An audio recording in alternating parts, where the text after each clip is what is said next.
Hello बच्चों, welcome to my channel. I hope कि आप सभी लोग ठीक होंगे। ये लॉकडाउन सभी के लिए फ्रस्ट्रेटिंग है, लेकिन अपना धैर्य बनाए रखें, घर पर रहें, सुरक्षित रहें। आज मैं आप लोगों को ट्रिग्नोमेट्री सीरीज़ का पार्ट 4 पढ़ाऊंगा। पार्ट 4 में हम ट्रिग्नोमेट्रिक आइडेंटिटीज़ पढ़ेंगे, साथ में एनसीईआरटी की एक्सरसाइज 8.4 भी कराऊंगा। हालांकि एक्सरसाइज 8.4 आज की वीडियो में कंप्लीट नहीं हो पाएगी, बड़ी एक्सरसाइज है, साथ ही स्कोरिंग भी। चैप्टर 8 में जो सबसे ज़्यादा मार्क्स वाला क्वेश्चन आता है वो भी एक्सरसाइज 8.4 से ही आता है। इसलिए एक्सरसाइज 8.4 के लिए मैं 2 वीडियोस बनाऊंगा। अगर अभी तक आपने मेरा चैनल सब्सक्राइब नहीं किया है तो मेरे चैनल को सब्सक्राइब करें, साथ में बेल आइकन भी प्रेस करें ताकि आप इन फ्यूचर आने वाली वीडियोस मिस ना करें। तो आज की वीडियो शुरू करते हैं। हमारा आज का टॉपिक है ट्रिग्नोमेट्रिक आइडेंटिटीज़। सबसे पहले मैं आपको बता देता हूँ कि ट्रिग्नोमेट्रिक आइडेंटिटीज़ में हमारे पास 3 बेसिक फॉर्मूलेज हैं। वो 3 बेसिक आइडेंटिटीज़ क्या हैं? वो है हमारे पास sine square theta plus cos square theta equals to 1, sec square theta minus tan square theta equals to 1, cosec square theta minus cot square theta equals to 1। आपको ये तीनों आइडेंटिटीज़ याद कर लेनी है। वैसे तो ये सिर्फ 3 फॉर्मूले हैं, लेकिन इसमें हम सब्जेक्ट को भी बदल के लिख सकते हैं, चेंज कर सकते हैं। जैसे कि मान लो अगर हम यहाँ से साइन स्क्वायर थीटा को सब्जेक्ट बना लें तो ये क्या हो जाएगा, sine square theta equals to, cos को दूसरी साइड शिफ्ट कर देते हैं, 1 minus cos square theta.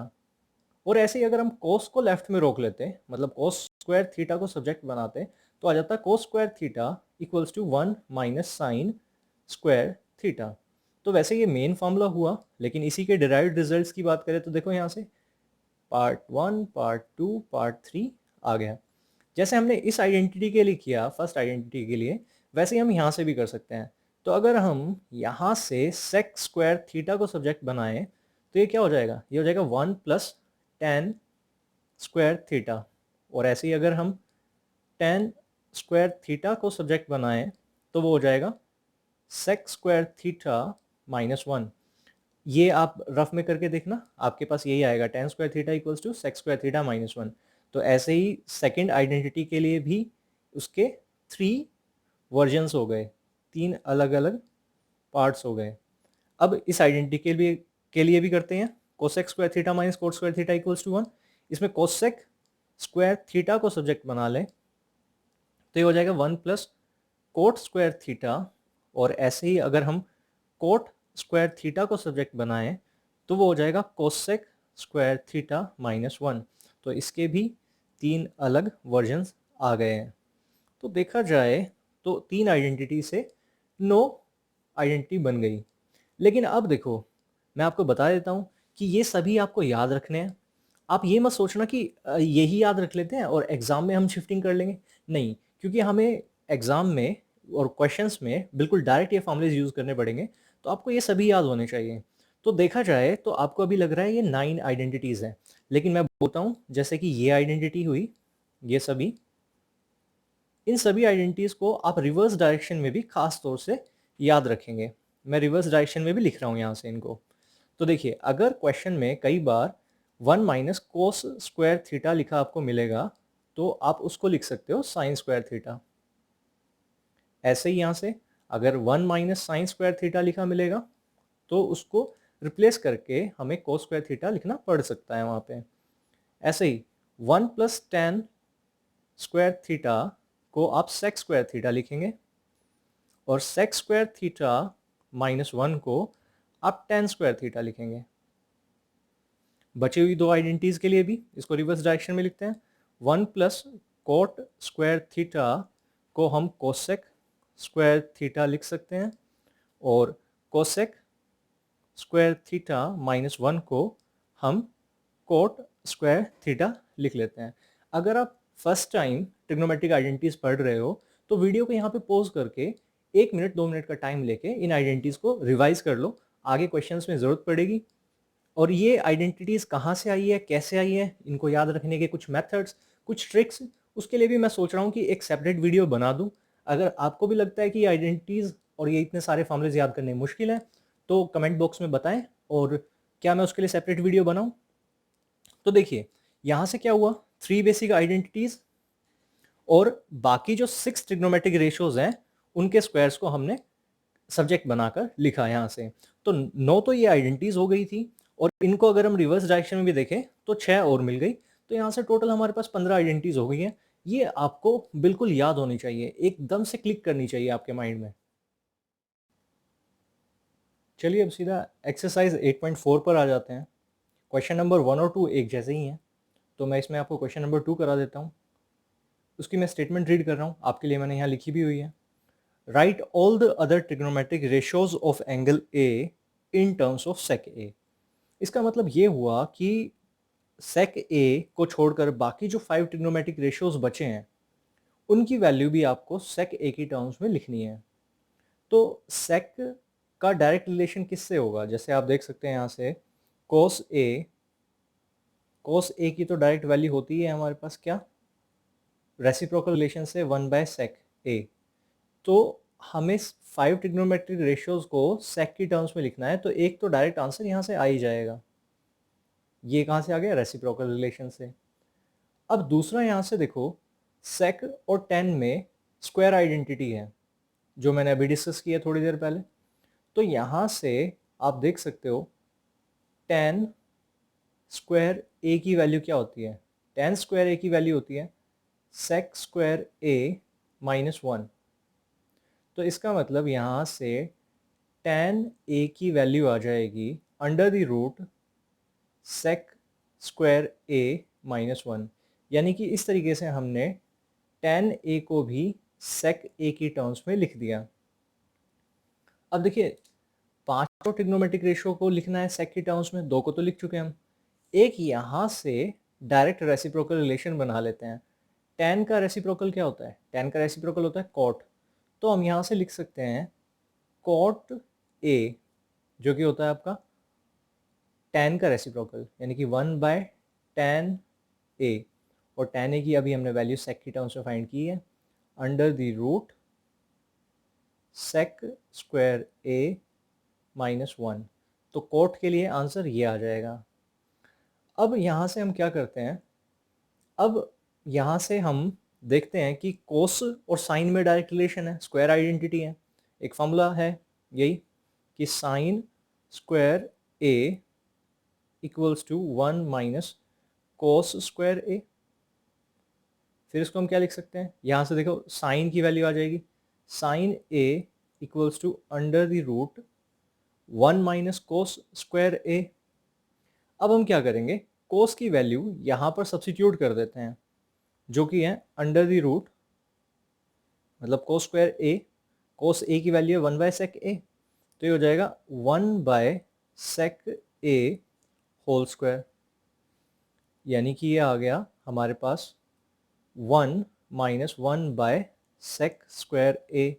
LCM ले लेते हैं यहाँ पे, तो ये आ जाएगा under the root sec square A -1/sec square A. Root को सेपरेट कर लेते हैं, रूट को न्यूमरेटर में सेपरेट करूंगा, ये रह जाएगा sec स्क्वायर ए -1, और डिनोमिनेटर में रूट और स्क्वायर कैंसिल हो जाएंगे, तो आ जाएगा sec a। तो देखो साइन a की वैल्यू हमारे पास ये आ गई है, ठीक है। थोड़ा सा स्पेस यहाँ पे कम है, कंजेस्टेड है, तो देखिए यहाँ पे साइन a की वैल्यू ये आ गई है। अब साइन का क्योंकि रेसिप्रोकल होता है सीधा सीधा कोसेक, चलो मैं यहाँ लिख देता हूँ ऊपर, यहाँ काफ़ी स्पेस है, तो कोसेक, तो कोसेक ए जो कि होगा साइन का रेसिप्रोकल, और साइन की value in terms of sec क्या आई है ये, तो इसका रेसिप्रोकल कर देते हैं सीधा सीधा, ये हो जाएगा sec A by under the root sec square A -1। तो यहाँ से ये पांचवें ट्रिग्नोमेट्रिक रेशियो की भी वैल्यू आ गई है। तो देखिए अब इस क्वेश्चन को ना थोड़ा सा एक बार रिकैप करते हैं। यहाँ पे क्या था, सेक ए की टर्म्स में बाकी 5 ट्रिग्नोमेट्रिक रेशियोज को लिखना था। तो सेक से डायरेक्ट रिलेशन किसकी? रेसिप्रोकल रिलेशन कोस की, तो कोस ए इक्वल्स टू 1/sec ए। फिर सेक की डायरेक्ट रिलेशन स्क्वायर आइडेंटिटी में tan से बनती है, तो tan square A equals to sec square A -1, यानी कि ये हमने फॉर्मूला डायरेक्ट यूज किया है यहाँ पे। अब इसमें क्या किया, ये स्क्वायर को दूसरी साइड शिफ्ट करके रूट बना लिया, तो tan a की वैल्यू आ गई under the root sec square A -1, ठीक है। अब tan a से डायरेक्ट रेसिप्रोकल रिलेशन से कोट ए की वैल्यू फाइंड कर ली, जो कि इसका रेसिप्रोकल हो गया 1/sec² a - 1। अब यहाँ पे हमने क्या किया, कोस ए की टर्म्स में पहले साइन की वैल्यू फाइंड की। ये डायरेक्ट आइडेंटिटी यूज की, sine square A equals to 1 - cos square A, sine A equals to √1 - cos square A. Cos की वैल्यू डाल दी हमने यहाँ पे, उसको थोड़ा सा सिंप्लीफाई किया तो हम यहाँ पर पहुँच गए। तो हमारे पास साइन की वैल्यू भी इन टर्म्स ऑफ सेक ए आ गई, और देखो फिर से हमने रेसिप्रोकल रिलेशन का इस्तेमाल करते हुए कोसेक ए की वैल्यू फाइंड कर ली सेक साइन ए की वैल्यू का रेसिप्रोकल करके, तो वो भी सेक की टर्म्स में आंसर आ गया है। तो देखो हमने यहाँ पे रेसिप्रोकल रिलेशन 3 बार इस्तेमाल किए हैं, और स्क्वायर आइडेंटिटीज़ जो है, ट्रिग्नोमेट्रिक आइडेंटिटीज़ जो है वो 2 बार इस्तेमाल किए हैं। तो यहाँ से आप बाकी 5 ट्रिग्नोमेट्रिक रेशियो को एक की टर्म में फाइंड कर सकते हैं। अब देखिए नेक्स्ट हमारे पास यहाँ से आ रहा है क्वेश्चन नंबर 3, जिसमें इंस्ट्रक्शन गिवन है इवैल्यूएट, इसकी वैल्यू फाइंड करनी है इस एक्सप्रेशन की। तो पार्ट 1 में जो एक्सप्रेशन गिवन है वो मैं रीड कर रहा हूँ। यह sine square 63 degrees plus sine square 27 degrees divide by cos square 17 degrees plus cos square 73। तो अब देखिए इसमें करना क्या है, यहाँ पे sign square theta plus cos square theta होता तो हम उसको 1 लिख सकते थे, लेकिन यहाँ पर पहली बात तो कोस नहीं है, और दूसरी बात आप देख सकते हो एंगल डिफरेंट है। और यहाँ से हमने एक बात और ऑब्जर्व कर ली कि यहाँ ये स्टैंडर्ड एंगल्स तो नहीं है। स्टैंडर्ड एंगल्स क्या थे हमारे पास, 0, 30, 45, 60 एंड 90 डिग्रीज। तो स्टैंडर्ड एंगल्स नहीं है, तो इसका मतलब हम वैल्यूज़ भी सब्सिट्यूट नहीं करेंगे। तो जब कभी भी नॉन स्टैंडर्ड एंगल्स होते हैं, तो जैसा कि हमने लास्ट एक्सरसाइज में किया था, हम उसके कॉम्प्लीमेंट्री पेयर्स लिखते थे। मतलब ये sine square 63 degrees plus sine square इस 27 के प्लेस पे थोड़ा सा कैलकुलेटिवली हम लिख सकते हैं 90 डिग्रीज - 63 डिवाइड बाय, अब जैसे यहाँ से ये 63 और 27 क्या था, कॉम्प्लीमेंट्री पेयर बना रहे थे। कॉम्प्लीमेंट्री पेयर का मतलब हुआ कि 63 + 27 इन दोनों का सम 90 आ रहा था, तो एक को चेंज कर लिया। और सेम मैं डिनोमिनेटर में करने वाला हूँ, डिनोमिनेटर में भी एक को चेंज कर लेते हैं, किसी को भी चेंज कर सकते हैं हम। चलो इसको कर लेते हैं। तो ये जो कोस स्क्वायर 17 डिग्रीज लिखा हुआ है, इसको मैं लिख सकता हूँ कोस स्क्वायर 17 को चेंज करूँगा 90 - 73 डिग्रीज प्लस कोस स्क्वायर 73, दूसरा एंगल एज इट इज़ रहने दिया। तो ये sine square 63 plus sign 90 minus theta, जो कि बन जाएगा कोस थीटा। तो कोस, अब क्योंकि यहाँ स्क्वायर है, स्क्वायर थीटा मतलब 63, और यहाँ से कोस 90 माइनस थीटा वो बन जाएगा साइन थीटा, थीटा 73 लेकिन यहाँ स्क्वायर है, प्लस कोस स्क्वायर 73। यहाँ पर हमने कौन सा फॉर्मूला यूज़ कर लिया, यहाँ पे हमने यूज़ किया साइन 90 माइनस थीटा, जो कि होता है हमारे पास कोस थीटा, और दूसरा कोस 90 माइनस थीटा, जो कि होता है साइन थीटा। अब देखिए इसके बाद यहाँ से आ गया sine square 63 degrees plus cos square 63 degrees, तो एंगल सेम है ना, तो इसका मतलब हमारे पास आइडेंटिटी बन गई, ये आ गया 1। और डिनोमिनेटर में भी sine square theta plus cos square theta, यहाँ से भी आ गया 1, यानी कि हमने फार्मूला अप्लाई किया sine square theta plus cos square theta equals to 1। ये हमारे पास ट्रिग्नोमेट्रिक आइडेंटिटी आ गई। इस ट्रिग्नोमेट्रिक आइडेंटिटी के लिए मैं आपको बता देता हूँ कि यहाँ वाला एंगल सेम होना चाहिए, फिर ये हमेशा 1 के इक्वल होगा। मतलब अगर यहाँ पे हम थीटा की प्लेस पे, थीटा की जगह साइन स्क्वायर ए प्लस कोस स्क्वायर ए लिखें तो भी वो 1 हो जाएगा। यहाँ से मैं साइन स्क्वायर कोई भी रैंडम एंगल, जैसे यहाँ पे 63 था, 63 डिग्रीज प्लस कोस स्क्वायर 63 लिखूँ तो वो भी बन जाएगा। लेकिन अगर ऐसा होता है कि साइन स्क्वायर ए प्लस कोस स्क्वायर बी, मतलब एंगल डिफरेंट हो जाए, तो ये 1 के इक्वल नहीं होगा, तो ये गलत होगा। तो यहाँ से हमारे पास ये थर्ड क्वेश्चन फर्स्ट पार्ट हो गया है। तो आगे देखिए यहाँ पे थर्ड क्वेश्चन का सेकंड पार्ट गिवन है, sine 25 degrees into cos 65 plus cos 25 into sine 65। तो इसको भी इवेल्युएट करना है। इवेल्युएट करने के लिए हम क्या कर रहे हैं, ये वाला एंगल एज इट इज़, यहाँ पे एंगल चेंज कर रहे हैं, कोस ऐसे लिखा रहने दिया, 65 को लिख लिया 90 माइनस 25। आप इसको वापस से अगर सोल्व करोगे तो देखो 65 पे जा सकते हैं हम। फिर यहाँ से ये कोस 25 एज इट इज़ लिखा, और ये जो साइन 65 है इसको हम लिख सकते हैं साइन 90 माइनस 25। अब होगा क्या, ये साइन 25, ये तो ऐसे ही रहा, कोस 90 माइनस थीटा जो कि बन जाता है साइन थीटा। थीटा कितना है 25 इस बार, plus cos 25 into sine 90 minus theta जो कि बन जाएगा कोस थीटा। थीटा क्या है यहाँ पे फिर से 25। अब देखो सेम वैल्यू मल्टीप्लाई होगी 2 बार, तो वहाँ से क्या आ जाएगा साइन स्क्वायर 25 प्लस यहाँ से इन दोनों को मल्टीप्लाई करेंगे तो कोस स्क्वायर 25। अब मैंने वही जो बात बताई आपको कि sine square theta plus cos square theta apply हो सकता है अगर यहाँ एंगल सेम हो तो ये वैल्यू 1 आ जाएगी और जो कि आपका आंसर होगा। तो अब देखो यहाँ पे हमने क्या किया है, अभी ये जो 2 पार्ट किया हमने थर्ड क्वेश्चन के, इसमें हमने देखा है कि कैसे ट्रिग्नोमेट्रिक आइडेंटिटीज़ को बाकी जो हमने टॉपिक पहले डिस्कस किए थे ट्रिग्नोमेट्री में उससे क्लब किया, उनसे कैसे जोड़ दिया। तो यहाँ पे हमने कॉम्प्लीमेंट्री एंगल फॉर्मूलेज भी इस्तेमाल किए और साथ साथ ट्रिग्नोमेट्रिक आइडेंटिटी भी इस्तेमाल की। अब यहाँ से फोर्थ क्वेश्चन का फर्स्ट पार्ट देखते हैं। फोर्थ क्वेश्चन में 4 पार्ट्स गिवन है एनसीईआरटी में, जिसमें एमसीक्यूज हैं, मल्टीपल चॉइस क्वेश्चंस, यानी कि आपको इसमें से करेक्ट ऑप्शन चूज करना है ए बी सी या डी, इसका आंसर क्या होगा। तो देखिए यहाँ पे 9 सेक स्क्वायर ए माइनस 9 टेन स्क्वायर ए, तो आइडेंटिटी तो होती है स्क्वायर आइडेंटिटी सेक और 10 में, लेकिन यहाँ पे कोफिशेंट्स लिखे हैं 9, तो कोफिशेंट कुछ भी नहीं होता है आइडेंटिटी में, तो हम क्या कर सकते हैं यहाँ से 9 कॉमन ले सकते हैं, ये हो जाएगा सेक स्क्वायर ए माइनस 10 स्क्वायर ए। तो अब ये डायरेक्ट आइडेंटिटी है, तो अब यहाँ से क्या रह जाएगा ये 9 इंटू 1, और ये सोल्व होके आया 9, यानी कि ऑप्शन बी जो है वो आपका करेक्ट आंसर है। 1 मार्क का क्वेश्चन आ सकता है क्योंकि लास्ट ईयर से एमसीक्यूज आने लगे हैं। चलिए अब फोर्थ क्वेश्चन का सेकंड पार्ट देखते हैं।